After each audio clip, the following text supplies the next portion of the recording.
নমস্কার, awareness with দাসজিতে আপনাদেরকে স্বাগত জানাই। 15 বছর ধরে যে সমস্ত মায়ের কোল শূন্য হয়েছে, যারা স্বামীহারা, যাদের বাড়ি ঘরদোর জ্বালিয়ে দিয়েছে, যারা এখনো পর্যন্ত লাপাতা বেপাত্তা, সেই সব মানুষ তাদের রাগ ক্ষোভ একটাই তাদের উত্তর ছিল গণতান্ত্রিকভাবে ইভিএম এর বোতাম টিপে তার প্রতিবাদ করা। 1 কোটির বেশি পরিযায়ী শ্রমিক যে ভিন রাজ্যে কাজ করছে, আমার রাজ্যে কোনো কাজ নেই, রোজগারের সুযোগ নেই, সেই পরিযায়ী শ্রমিকদের আজকে পশ্চিমবঙ্গ নিয়ে যে হাসি টিটকিরি খিল্লি তারা কিন্তু সহ্য করছে। সেই পরিযায়ী শ্রমিকরা নিজের গাঁটের টাকা খরচা করে ভোট দিয়ে বিজেপিকে জিতিয়ে গেল। পশ্চিমবঙ্গের মানুষ তাদের কাছে কোনো বিকল্প না থাকাতে, ছিলও না, বিজেপিকে ক্ষমতায় নিয়ে এসেছে। আমি বারবার বলেছি যে বিজেপি ক্ষমতায় এখানে কোনোদিনই আসতে পারতো না যদি না নরেন্দ্র মোদী, অমিত শাহ, সেন্ট্রালের যত কেন্দ্রীয় নেতৃত্ব আছে, কার্পেট বম্বিং করে যেভাবে মমতা ব্যানার্জিকে অ্যাটাক করে এখানে জিতেছে, সে সিবিআই নামিয়ে হোক, ইডি নামিয়ে হোক বা গোপন কোনো এজেন্সি কাজে লাগিয়ে হোক, বঙ্গ বিজেপির বিশেষ করে কলকাতার নেতৃত্ব, নাম ধরে বলছি, রাজ্য সভাপতি শ্রমিক ভট্টাচার্য, জগন্নাথ চট্টোপাধ্যায়, শুভেন্দু অধিকারী, এদের কারোরই কিন্তু পশ্চিমবঙ্গে বিজেপিকে আনার ক্ষমতা ছিল না।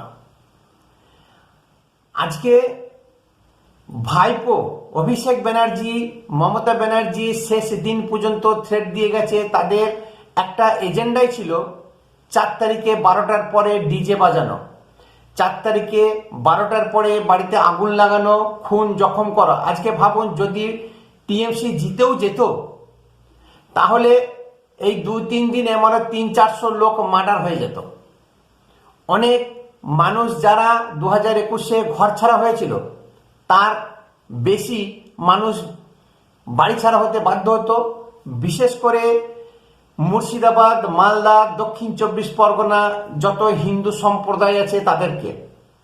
আর আজকে জিতার পরে শুভেন্দু অধিকারী, শ্রমিক ভট্টাচার্য এরা নিজেদেরকে বড় নেতা বা বড় কিছু হনু ভাবছে, নয়তো বসে এবিপি আনন্দকে খবর বা মেসেজ দিচ্ছে দলে এরকম কোনো কাজ করবে না, কোনো কর্মী, কোনো বিজেপি সমর্থক ঝুট ঝামেলা যাতে না করে। পুলিশকে বলে দিয়েছি রং না দেখে ব্যবস্থা নিতে। পুলিশ যে দলদাস তৃণমূলের ছিল, এখনো আছে, এখনো কিন্তু বিজেপি ক্ষমতা পায়নি, মন্ত্রিত্ব পায়নি, শপথ গ্রহণ পাঠ হয়নি, পুলিশ কিন্তু এখনো বিজেপির নয়।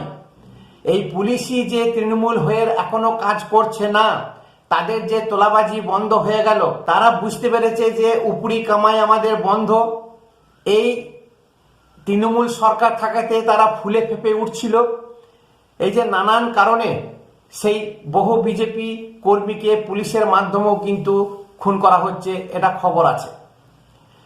আর শ্রমিকবাবু এবিপি আনন্দকে মানে ইন্টারভিউ দিচ্ছেন, গান্ধীগিরি সাজছেন, বড় নেতা হয়তো হচ্ছেন, হতে পারেন উনি নেতা, কিন্তু গ্রামগঞ্জে মফস্বলে যেভাবে এখনো অত্যাচার হচ্ছে, টিএমসিরা কিন্তু ধুরন্ধর ব্যাটিং করে যাচ্ছে। আর শ্রমিকবাবু, অভিষেক মানে শুভেন্দু বাবু, এনারা ডিফেন্সিভ খেলতে বলছেন, গান্ধীগিরি শেখাচ্ছেন। কেন? আজকে উনি শুভেন্দু যে হিন্দু জাগরণ শুরু করেছিলেন, মারের বদলে মার, ডান্ডা দিয়ে তাড়াবো, দেশ থেকে তাড়াবো জিহাদি সরকারকে, আজকে গান্ধী হয়ে গেলেন। আরে বাহ, আপনার তো ভালো নিয়ম। এই 3-4 দিনের ভিতরে অনেক তো খুন হয়ে গেল। আপনার নিজের আত্মসহায়ক তাকে খুন করে দিল, আপনাকে চ্যালেঞ্জ ছুড়ে দিল, আপনি কিছু করতে পারবেন না এই বলে। যে টিএমসির মুখপাত্র স্পোক্সপারসন রিজু দত্ত কয়েকদিন আগে अजय पाल शर्मा के धमकी दिए जे घसीट के लेके आके तुमको कोर्ट में खड़ा करेंगे, तुम्हारा कोई बाप तुमको उद्धार नहीं कर सकता, तुमको कोई बचा नहीं सकता, बीजेपी का, बड़े छोटे, यूपी का, बिहार का, दिल्ली का। যেন জাভেদ একটা স্ক্রিপ্টটা লিখে দিয়েছে। সেই রিজু দত্ত আজকে বিজেপির ভূয়সী প্রশংসা ধন্যবাদ দিচ্ছেন। উনি নাকি পশ্চিমবঙ্গের প্রথম সারির নেতাদেরকে ফোন করেছেন, কেন্দ্রীয় নেতৃত্বকে ফোন করেছেন, দয়া করে আমার ফ্যামিলির কাউকে যেন কিছু না করেন, ক্ষতি যেন না করেন। আমি পার্টির কর্মকর্তা হিসেবে কথাগুলো বলেছিলাম, ব্যক্তিগতভাবে আমার কারোর সঙ্গে আক্রোশ নেই, বিভেদ নেই। এটা কিন্তু একটা বিভীষণ নীতিও হতে পারে। এবং উনি বলছেন যে পশ্চিমবঙ্গের যত বড় নেতা আছে প্রত্যেকেই আমাকে খবর দিচ্ছেন এবং হোয়াটসঅ্যাপ করছেন যাতে আমার কোনো রকমের বা আমার পরিবারের ক্ষতি না হয়। কোনো বিজেপি একটা আঁচড় কাটেনি, একটা ঢিল পর্যন্ত দেয়নি, তাদেরকে ধন্যবাদ জানাচ্ছেন।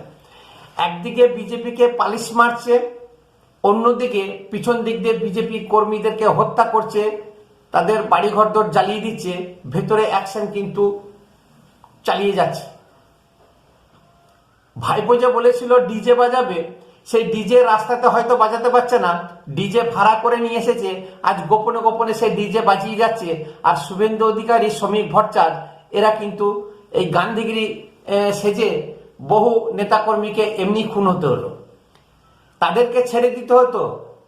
কারণ এখন বিজেপি শপথ নেয়নি, বিজেপি সরকার গঠন হয়নি, বিজেপির ওপরে যাবে না। যা কিছু হতো জ্ঞানেশ কুমারের ওপরে চলে যেত, সিআরপিএফ এর ওপরে চলে যেত, সেন্ট্রাল ফোর্সের ওপরে চলে যেত।